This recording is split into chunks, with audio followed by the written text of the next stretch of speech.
Welcome to the Advanced Guide to Monday.com Board Settings. This tutorial will walk you through the key concepts and best practices for configuring your Monday.com boards for maximum productivity. To start, navigate to your Monday.com dashboard and select the board you want to configure.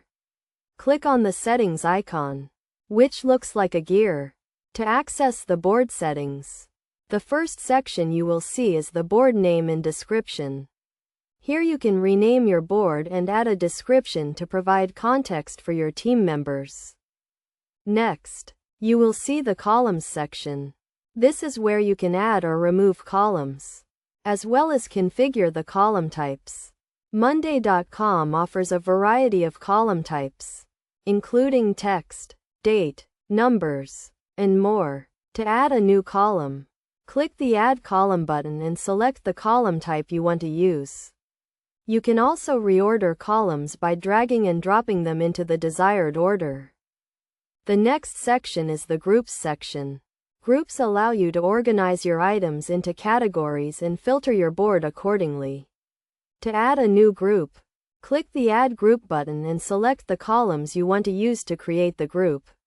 You can also configure the group settings, such as the group title and color. Another important aspect of board settings is the item settings. Here you can configure the item name and description, as well as add or remove item fields.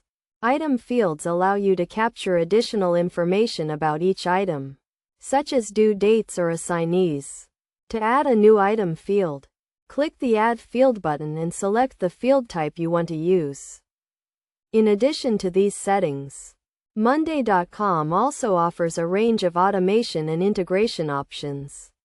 You can use automations to streamline your workflow and reduce manual tasks, and integrations to connect your board to other tools and apps. To access these options, click on the Automation and Integration tabs in the board settings. Best practices for configuring your Monday.com boards include keeping your boards organized in clutter-free, using clear and descriptive column and item names, and leveraging automations and integrations to streamline your workflow. By following these best practices and taking advantage of the advanced board settings, you can unlock the full potential of Monday.com and take your productivity to the next level. In conclusion, the Advanced Guide to Monday.com Board Settings has covered the key concepts and best practices for configuring your boards. By mastering these settings, you can create customized boards that meet the unique needs of your team and projects, and achieve greater productivity and success.